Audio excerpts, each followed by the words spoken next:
నమస్కారం కిరణ్ టీవీ ప్రేక్షకులకి స్వాగతం. నేను మీ గాయత్రి. ప్రస్తుతం మనతో పాటు ఉన్నారు scientist, motivational speaker, life coach CRM Rao garu. Rao గారితో మాట్లాడదాం. నమస్తే సార్. నమస్కారం గాయత్రి గారు. సార్, ఇప్పుడు చదువుకునే పిల్లలకి మీరు ఇచ్చే మోటివేషన్ ఏంటి సార్? రీసెంట్గా 10th ఎగ్జామ్స్, ఇంటర్ ఎగ్జామ్స్ అయితే పూర్తయ్యాయి. అంటే చాలామంది ఫెయిల్ అయ్యాము అనే డిప్రెషన్లోకి వెళ్ళిపోయి చనిపోయిన పిల్లలు చాలామంది ఉన్నారు. ఈ సంవత్సరంలో మనం ఎక్కువగా విన్నది ఏంటి అంటే రిజల్ట్ రాకముందుకే ఫెయిల్ అవుతానేమో అని ఊహించుకొని చనిపోయిన పిల్లలు చాలామంది ఉన్నారు. మళ్ళీ ఇలాంటి పిల్లల పట్ల వాళ్ళ పేరెంట్స్ బిహేవియర్ ఎలా ఉండాలి అంటారు? ఇది అమ్మ ఇప్పుడు చాలా చోట్ల ఏంది అబ్జర్వ్ చేస్తుంది ఏంటంటే పిల్లలకి పేరెంట్స్ మధ్య గ్యాప్ పెరుగుతుందమ్మా. ఎందుకు పెరుగుతుంది? తల్లిదండ్రి బాగా బిజీగా ఉంటాం, పిల్లల్ని పట్టించుకోపోవటం, వీళ్ళకి పిల్లలతో వాళ్ళతో టైం స్పెండ్ చేయకపోవటం వలన వాళ్ళు వేరే రూట్లు ఎత్తుక్కోవటం, టీవీలు చూసుకోవటం కానీ, చెత్త ఫ్రెండ్స్ని కానీ, బయటకి తిరగటం కానీ. నువ్వు అబ్జర్వ్ చేసి చూడమ్మా, వెనక రోజుల్లో ఎవరి ఫ్యామిలీని చూసేవాళ్ళు, ఫస్ట్ టైం స్పెండ్ చేసేవాళ్ళు, కంబైన్డ్ ఫ్యామిలీస్ ఉండే, తాత వాళ్ళు చూసేవాళ్ళు, అమ్మమ్మ నానమ్మ. సో ఒక మానిటరింగు, ఒక కంట్రోలు, ఒక సూపర్విజన్ ఉండేది క్లియర్గా. డిజిటల్ మీడియాస్ లేకపోతుండే అప్పుడు, అదొక మెయిన్ ఇంపార్టెంట్. ఇంకోటి ఈ పిల్లలు ఏమని చూడమ్మా, నవేడేస్ ఎప్పుడైతే వాళ్ళ కేర్ ఉండదో, వాళ్ళ గురించి కన్సర్న్ ఉండదో, వాళ్ళ టైం స్పెండ్ చేయలేకపోతామో వాళ్ళు ఏం చేస్తారో ఇన్సెక్యూర్ ఫీల్ అవుతారు. నాకెవరు లేరు, ఏమిటి నా ప్రేమ చూపించేవాళ్ళు లేరు, నా జీవితం ఎందుకు అవుతుంది. ఎప్పుడైతే నీకు ఇన్సెక్యూరిటీ వస్తుందో ఫీర్ వస్తుంది. ఏం చేయాలి, ఎవరి కోసం బతకాలి. అందుకు చూడమ్మా చాలా యంగ్ జనరేషన్ అప్పుడే వీడు సూసైడ్స్ ఎక్కువైపోతుంది. ఇప్పుడు ఎగ్జామ్ ఫియర్. ఎగ్జామ్ అనేదమ్మా పరీక్షలు ఒక జీవితంలో ఒక భాగం. ఇప్పుడు మీరు ఆలోచించమ్మా, ఇప్పుడు ఎంతోమంది గొప్ప గొప్ప వాళ్ళు ఉన్నారు. ఇప్పుడు సచిన్ తెందుల్కర్ చదివింది 10th క్లాసే, చాలామంది డిగ్రీ కూడా చేయాల, కానీ వాళ్ళు గొప్పవాళ్ళు కాల. పిల్లల యొక్క నైపుణ్యం చూడాలమ్మా, వాళ్ళు దేంట్లో బాగా రాణించగలరు. వాళ్ళు ఎప్పుడైతే మనం వాళ్ళు అబ్జర్వ్ చేసి వాళ్ళతో టైం స్పెండ్ చేస్తే వాళ్ళ యొక్క స్ట్రెంగ్త్, వీక్నెస్ మనకు అర్థమవుతుంటే. ఇక్కడ నేను పిల్లల కన్నా పేరెంట్స్ని తప్పు పడతానమ్మా. ఎందుకంటే ఇప్పుడు ఎగ్జామ్ జరుగుతున్నాయి, అప్పుడు సెలవు పెట్టి పిల్లలతో వాళ్ళు ఉండాలి. ఎంత బిజీగా ఉన్నా తల్లి కానీ తండ్రి కానీ ఎవరో ఒకళ్ళు ఉండాలి. వాళ్ళకి ఎష్యూరెన్స్ ఇవ్వాలి, మనోధైర్యం చెప్పాలి, పక్కన కూర్చొని మోటివేషన్ చేయాలి. ఏమన్నా రే నువ్వు వచ్చిందిరా, కంగారు పడవాకండి, exam the only part of life, రాకపోతే మనకు చాలా ఆపర్చునిటీస్ ఉంటాయి, ఓ జీవితం ఇదే కాదు అని వాళ్ళకి ధైర్యంగా పక్కన కూర్చొని మోటివేషన్ ఇవ్వాలి. First point. సెకండ్ పాయింట్, కానీ దానికి బదులుగా ఏం చెప్తారు, ఎగ్జామ్ స్టార్ట్ అవ్వక ముందుకే నీకు ఇన్ని పాయింట్స్ రావాలి, ఇన్ని మార్క్స్ రావాలి అని చెప్తూ ఉంటారు. ప్రెషర్ ఎక్కువ పెడుతున్నారు. వాడు క్యాలిబర్ చూడండి అమ్మా. ఇప్పుడు కొంతమంది చదువు, ఒకడు పెయింటర్ ఉంటారు మంచి. నేను ఒక ఇన్సిడెంట్ చెప్తా. మా ఇంటికి మా ఫ్రెండ్ వచ్చాడు, వాళ్ళ వైఫ్ హస్బెండ్. మా వైఫ్ ఒంట్లో బాగాలేదు, పలకరించడానికి వచ్చారు. వాళ్ళకి 2 పిల్లలు, కూతురు కొడుకు. కూతురు బాగా చదువుద్ది, విప్రోలో జాబ్ వచ్చింది, కానీ అమెరికా వెళ్ళాలని కోరిక అమ్మాయికి. నాకు జాబ్ చేయాలని, నాకు అమెరికా వెళ్ళాలని. సో ఈ షీజ్ అన్హ్యాపీ. కొడుకు ఇంటర్మీడియట్ చేస్తాడు, నాకు ఫోటోగ్రఫీ బాగా ఇష్టం, నేను సింగపూర్ పోయి ఫోటోగ్రఫీ చేయాలి, పెద్ద ఫోటోగ్రఫర్ వాళ్ళు పాపులర్ ఫోటోగ్రఫర్ కావాలి. పిల్లోడు చెబుతున్నాడు, వాడు అన్హ్యాపీగా ఉన్నాడు. ఈ తల్లి బ్యాంక్ ఎంప్లాయీ, ఆమె బిజీ. తండ్రి మంచి టాప్ సింగరు, ఆయన బిజీ. పిల్లలు ఏమవుతున్నారు అంటే, నీకు ఎందుకు చెబుతున్నట్టమ్మా, పిల్లల ఇంట్రెస్ట్ ఏమిటి, వాళ్ళ క్యాలిబర్ ఏమిటి, వాళ్ళు ఏ విధంగా వాడిని మనం మోల్డ్ చేయగలాలి. మంచి ఫోటోగ్రాఫర్ డిమాండ్ ఉంటుంది, మంచి సింగర్ డిమాండ్ ఉంటుంది, మంచి పెయింటర్ డిమాండ్ ఉంటుంది. గుర్తుంచుకు అబ్జర్వ్ చేయాలి. మంచి మ్యూజిషియన్కి ఎందుకు వాల్యూ ఉండదు?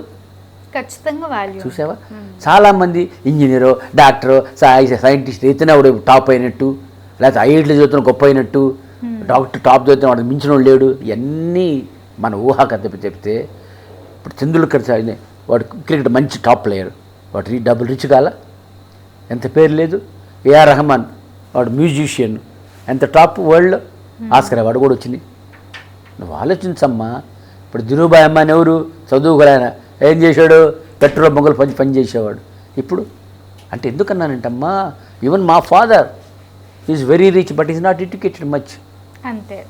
చాలామంది మనం ఏం చెబుతాం, చదువు ఉండాలి, చదువుతో పాటు సంస్కారం కూడా ఉండాలి. ఈ సంస్కారం అనేది ఫస్ట్ మనం పాటించి పిల్లలకి చెప్పాలి. మనం గ్రూమ్ చేయాలి పిల్లల్ని. మంచి మాటలు, మంచి పుస్తకాలు, మంచి లెక్చర్లు, మంచి వాళ్ళ సాంగత్యం, మంచి స్లోస్ తీసుకెళ్ళటం, కలిసి స్పెండ్ చేయటం, సంవత్సరం ఒకసారి హనీమూన్కి టూర్లకి తీసుకెళ్ళటం, భార్య సెలవు పెట్టడం. ఎందుకంటేనమ్మా మన జీవితం చాలా ఆనందంగా, కానీ మనం కాంప్లికేట్ చేసుకుంటున్నాం. నువ్వు అనొచ్చు, సార్ నాకు బిజీగా ఉంటాను సార్. మరి లైఫ్ లాంగ్ బిజీయే, కానీ నీ పిల్లలు నువ్వు పట్టించుకోదు, పక్కడు ఎందుకు పట్టించుకుంటాడు? వాళ్ళకి ఇచ్చే టైం వాళ్ళకి ఇవ్వాల్సిందే ఖచ్చితంగా. అందుకని ఎన్నోసార్లు నేను చెబుతుంటా, ఒక టీ టచ్, ఒక టీ టైం, ఒక టీ టాక్, 3T అంటాం. పేరెంట్స్ అప్పుడు పిల్లల దగ్గర తీసుకొని వాళ్ళతో స్పెండ్ చేసే time, quality time, not quantity money. ఆ వస్తువులు కొన్నాను సార్, ఈ కొన్నాను సార్, అక్కడ తీసుకు అవి కాదు. వాళ్ళతో క్వాలిటీ టైం అంటే కలిసి డిన్నరో, కలిసి లంచో, బ్రేక్ఫాస్ట్, సాటర్డే సండే కంపల్సరీ వాళ్ళతో స్పెండ్ చేయడం, పిల్లల్ని బయటికి తీసుకెళ్ళటం, వాళ్ళ ఇంట్రెస్ట్ చూడటం. అట్లని వాళ్ళని ఎష్యూరెన్స్ చూడ, ఐఎమ్ దేర్, డోంట్ వరీ, నీకేమైనా ప్రాబ్లం నన్ను అడుగురా. ఎప్పుడేదమ్మా మనం ఇంటిమెసీ డెవలప్ అవుతే వాళ్ళు ఓపెన్ అప్ అవుతారు. అంటే నేను ఒకటి విన్నాను సార్, ఇంట్లో ప్రేమ దొరకకపోతే వాళ్ళు బయట వెతుక్కుంటారు. 100%. అది నిజమేనా? 100%. ఎందుకమ్మా నువ్వు చెప్పు, ఆలోచించు. ఇంట్లో పలకరించేవాళ్ళు లేరు, దగ్గర తీసుకోరు, అరుస్తుంటారు. పెద్ద చదువు చదువు చదువు, వాడు చదువు మీద ఆసక్తి లేదు. వాడు 61 నువ్వు 70 చేయొచ్చు, కష్టపడి బాగా చేసి 75 చేయొచ్చు. 61 95 చేయలేం మనం. అంటే వాడి క్యాలిబర్ దాని మీద లేదు. అంటే వాడు సన్నాసిని కాదు, గుర్తుంచుకోండి. అక్కడ చాలా పొరపాటు జనం వేరే దాని మీద ఇంట్రెస్ట్. పేరెంట్స్, ఇప్పుడు నేను మొన్న లెక్చర్ ఇస్తున్నానమ్మా వాసవిలో, ఇంజనీరింగ్ కాలేజీలో. 3rd ఇయర్ స్టూడెంట్ లేసిన ఒక అమ్మాయి, EEE స్టూడెంట్.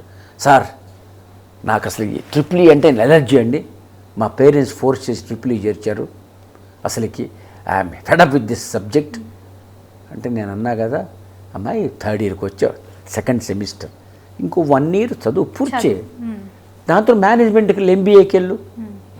నీకు ఇంజనీర్ టెక్నికల్కి వెళ్ళా రూల్ ఏం లేదు. You can go MBA, you can also go different so many other roots. దానికే ఉందమ్మా. ఎందుకంటే నేను ఒకటే చెప్పేప్పుడు, నువ్వు ఇది జస్టిఫై చేయకుండా ఇప్పుడు మీ పేరెంట్స్ బ్లేమ్ చేయ ఎందుకు వచ్చింది? పేరెంట్స్ ఆ అమ్మాయిని ఇంటి నన్ను చెప్పాలా, వాడు ఫోటోగ్రఫీ ఇష్టం, వాడేమంటాడు, జాబులు ఎవరు ఫోటోగ్రఫీకి ఎందుకు వాళ్ళ కాప్పుడు ఎక్స్ప్లెయిన్ చేయగలరు కూర్చొని వాడుతో. అరే ఇద్దరు సిచ్యువేషన్ అంటే ఎందుకు చెప్తానంటమ్మా, నీకు ఎక్కడైనా సరే అమ్మా open discussion with proactive attitude and spending quality time. అంటే నీకు ఎందుకు చెప్తానంటే ఎగ్జాంపుల్, నేను మా అబ్బాయి ఉన్నాడమ్మా, వాడు యూఎస్లో ఉంటాడు, వాడికి మెరైన్ ఇంజనీరింగ్ బాగా ఇంట్రెస్ట్ అన్నాడు, అడగకూడదు అనుకున్నా. కానీ మా అమ్మాయి ఒక మాట చెప్పింది, డాడీ మెరైన్ ఇంజనీరింగ్ ఈ సచ్ ఎ థింగ్, 6 months ఇప్పుడు షిప్లో ఉండాలి, ఫ్యామిలీ వదిలిపెట్టి. వీడికి అది నచ్చలేదు అనుకో daddy, he will not fit anywhere. గుర్తుంచుకో.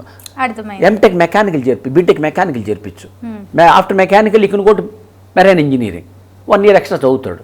అప్పుడు నీ కోర్సు మీద ఎనీవేర్ యూ కెన్ ఫిట్.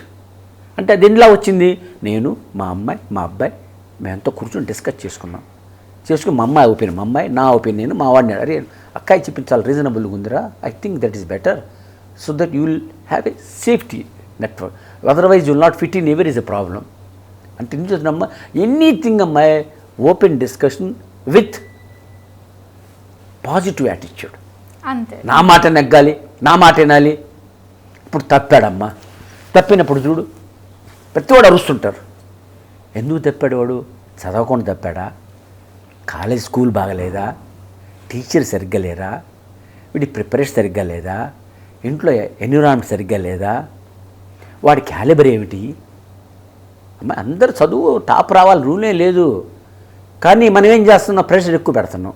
దాంతో వాడు ఏమది ప్రెషర్ ఎక్కువ పెట్టుకొని ఉన్న పొటెన్షియల్ తగ్గిపోయి వాళ్ళు ఆసక్తి దాని మీద లేదు, దానివల్ల ఏమైంది వాడికి ఇంట్రెస్ట్ పెట్టలేకపోతున్నాడు. సో వాడిని ఫస్ట్ కనుక్కో, వాడి ఇంట్రెస్ట్ చూడు. నువ్వు ఓకే వాడికి ఇంట్రెస్ట్ మీద మరి బెనిఫిట్ లేదనుకోమ్మా, ఎక్స్ప్లెయిన్ చెయ్యి. అందుకని మేమంటే లాస్ట్ మాట చెప్తా నీకు. మా ఇంటికి ఒక గెస్ట్ వచ్చాడు, సార్ నాకు ఒక ప్రాబ్లం, బాగా డబ్బులు ఉన్నాయి, నాకు ప్రాబ్లం ఉంది సార్, మా అబ్బాయి నాతో మాట్లాడటం లేదు సార్, ఎక్కువ మాట్లాడి లేచిపోతాడు సార్. అంటే అప్పుడు అన్న you have to connect with him అయ్యా అన్న. కనెక్ట్ అంటే ఏం సార్ అన్నాడు. వాడి ఇంట్రెస్ట్ ఏమిటి, వాడి నీడ్ ఏమిటి, వాడి కన్సర్న్స్ ఏమిటి నువ్వు గుర్తుంచుకో. వాడి దేని మీద ఆసక్తి ఉంది, వాడికి ఏం అవసరం ఉన్నాయి, వాడికి ఏం కష్టాలు ఉన్నాయి, అవి ఎప్పుడు నువ్వు డిస్కస్ చేసావా? నాతో అసలు మాట్లాడు సార్. అప్పుడు ఏం చెప్పాలి? నేను చెప్పా, టెక్నిక్ చెప్పా. ఇప్పుడు మా అబ్బాయి క్రికెట్ ఇష్టం అమ్మాయి, నేను మా అబ్బాయితో కూర్చుంటా, పక్కన కూర్చుంటా. నేనురా ఏం సంగతిలో, ఏ టీం బాగా ఆడుతుందిరా, ఐ నో ఈజ్ ఇంట్రెస్ట్, ఏ ప్లేయర్ నువ్వు బాగా నీ లైక్ చేస్తావరా. సో ఆయన ఓపెన్ అవుతాడు, అడిగి తెలుసుకుంటారు. డాడీ నాకు ఈ టీం బాగుంటుంది డాడీ, ఈ ప్లేయర్ బాగుంటాడు, బాగా ఆడతాడు డాడీ అంటే స్లోలీ వాడి ఇంట్రెస్ట్ అర్థం కదా. నెక్స్ట్ అది నీకు నెక్స్ట్ చూడు డాడీ నీకన్నా you need any help from me, you need any support, నీకన్నా ప్రాబ్లం ఏమైనా ఉందిరా, నీకన్నా కన్సర్న్స్ ఉన్నాయిరా, నాకు చెప్పురా నాయన, I can try to help you. అప్పుడే ఫస్ట్ ఇంట్రెస్ట్ కనెక్ట్ అయ్యా. సో వాడు నీడు చెప్తాడు ఉంటే, వాడు కన్సర్న్స్ ఉండి చెప్తాడు, దెన్ కనెక్ట్ అవుతున్నా. అప్పుడు I can convey easily, then you get convinced. So ఫైనల్గా పిల్లల పట్ల పేరెంట్స్ బిహేవియర్ ఒక ఫ్రెండ్లీ బిహేవియర్. ఎగ్జాక్ట్లీ కరెక్ట్గా చెప్పా. Friendly behaviour with quality time, spending time together, slowly connecting with them, and most important దగ్గర తీసుకోవాలి. ఎంత బిజీగా ఉన్నా సరే, లేకపోతే ఏమైతే గ్యాప్ పెరిగే కొద్దికి పక్కదారిలో పోతుంటాడు, ఎగ్జామ్ తప్పుతుంటాడు, అదొక టెన్షన్ వస్తుంటుంది. వాడు చదవలేడు అనుకో మనం అరుస్తుంటాం. సో వాడు ఇంకా నెగిటివ్ టెండెన్సీ ఎక్కువైపోతే, సూసైడ్ బిహేవియర్ ఎక్కువైపోద్ది. Because they need care and concern, not shouting. మేము మార్కులు ఒక్కటే కాదు కదా. ఇప్పుడు మా అమ్మాయి ఉంది, మా అమ్మాయి 9th క్లాస్లో, నేను 8th దాకా మ్యాథమెటిక్స్ చెప్పగలిగేవాడిని, మ్యాథమెటిక్స్ 9 నేను ఎక్స్ప్లెయిన్ చేయలేకపోయేవాడిని. అమ్మ నాకు డాడీ అయితే నేను మ్యాథ్స్ ట్యూషన్ ఉంది డాడీ అక్కడ సిబిఐ ఆఫీస్లో చెన్నైలో ఉన్నప్పుడు అంటే, వెళ్ళమ్మా వాళ్ళ ఫ్రెండ్ వెళ్తాను డాడీ అని, నువ్వు వెళ్ళమ్మా అన్న. సో వెళ్ళినప్పుడు ఏమైంది, మ్యాథ్స్ ఆయన డౌట్ ఓన్లీ సాటర్డే సండే చెప్తాడు ఆఫీస్ సిబిఐ ఆఫీసర్, మొత్తం క్లారిఫై చేసుకునేది. So when I'm not able to teach them, I should arrange something else to help them. అంతే. అప్పుడు ఏమైంది, వాళ్ళ మీద కేర్ ఉన్న కన్సర్న్ ఉంది, they develop bonding with you, they open up with you, they will explain all the points. Daddy నాకు ఇది ఇట్లా ఉంది, డాడీ అట్లా ఉంది, నాకు చదవాలని, నాకు ఇది చదవాలని, అమ్మ నేను ఇది ఎఫర్ట్ చేయలేనమ్మా. ఇప్పుడు మా అమ్మాయికి చెప్పా, అమ్మా నేను అంత మెడికల్ నేను ఎఫర్ట్ చేయలేను, డొనేషన్ నేను కట్టలేనమ్మా అంటే, డాడీ డోంట్ వరీ డాడీ, నాకు బాగా కాన్ఫిడెన్స్, నేను కొడతాను డాడీ, టాప్ హై అచీవర్, దాని క్యాలిబర్ ఉంది కాబట్టి నేను ఓకే అనుకున్నా. కానీ మా అమ్మాయి ఏమని తెలుసా, డాడీ నువ్వు చదవాలి, నువ్వు డబ్బులు కట్టలేవు, డైలీ 17-18 గంటలు చదివేది. మళ్ళీ టాపర్ అయింది అంటే ఎందుకన్నా, వాళ్ళ ఇంట్రెస్ట్ ఉండాలి, వాళ్ళ ప్యాషన్ ఉండాలి. ఇప్పుడు ఇది మన ప్యాషన్. కొంతమంది వాడు బార్డర్ సౌసోగాడు, వాడిని మెడిసిన్ చేర్పిస్తాం, అన్ని సరిగ్గా మార్కులు రావు, అక్కడ తిడతాం. మళ్ళీ దాని తర్వాత మళ్ళీ నాన్న డొనేషన్లు కట్టి కోట్ల రూపాయలు పెట్టి వాడు హ్యాపీ లేడు, నీ కోరిక వాడి మీద ఫోర్స్ పెట్టి చేర్పిస్తున్నావు, దాంతో వాడి ఎవర్షన్ వస్తుంది, ఇంటిమేసీ డెవలప్ కాదు, గ్యాప్ ఎక్కువైపోద్ది, ఇంట్లో మిస్ట్రస్ట్ అయిపోద్ది, because there is no happiness. అది ఎవరు పేరెంట్స్ ఇనిషియేటివ్ తీసుకోవాలి, ప్రెషర్ పెట్టకూడదు టూ మచ్. కాబట్టి ఎందుకు చాలా ఎగ్జాంపుల్ చెప్పచ్చమ్మా. మా ఫ్రెండ్ ఒకడు ఉన్నాడు, నా వాకింగ్ ఫ్రెండే, పెద్ద పోస్ట్ ఇంజనీర్, ఎగ్జిక్యూటివ్ ఇంజనీర్. వాడు కూడా నా దగ్గరికి వచ్చే, సార్ మా అబ్బాయి నాతో మాట్లాడాడు సార్. ఎందుకురా అన్న, ఆయన నేను బాగా అరిసేవాడిని సార్, ఐఐటి ప్రతిరోజు అరిసేవాడిని, చివరిగా ఐఐటి కొట్టాడు, కానీ అప్పటి నుంచి నా మీద వెంజెన్స్ పెట్టుకున్నాడు సార్. నవ్వు ఐఐటి అయిపోయింది, బట్ అగైన్ జాబ్ రాలా ఇంకా, because is not studying with love and affection, is doing with force, with reluctance. The quality ఎప్పుడు ఉంటుంది, తగ్గిపోద్ది. So anything to identify passion. ఇప్పుడు మా అమ్మాయి డాక్టర్, తన కోరిక బాగా కష్టపడుద్ది, no big very top doctor, because she likes that. అటు సో ఇది అమ్మాయి ఎనీథింగ్ ప్యాషన్ పెట్టుకొని, దాని దగ్గర ప్లానింగ్ చేసుకొని, దాని దగ్గర ప్రిపరేషన్ అవుతా, కొంచెం పేషెన్స్ పెట్టుకొని, కొంచెం పర్సివరెన్స్ అంటే ఒకసారి తప్పినా భయపడవాకండ్రా, don't worry, you will come. అమ్మాయి క్రికెట్ ఓడిపోయి మళ్ళీ నెక్స్ట్ టైం ఆడతావు నీకు ఇంట్రెస్ట్ ఉంటే. So it doesn't matter. So అదన్నీ ఎప్పుడు వస్తుంటే అమ్మా, parents should spend time, give assurance to them, you have to connect with them and talk to them affectionately, and always say that don't worry for the result, you do your best, leave the rest to God తప్పకుండా sir అని చెప్తే అన్నీ మంచిగా అవుతాయి అమ్మా. తప్పకుండా. Okay, thank you అమ్మా. Thank you.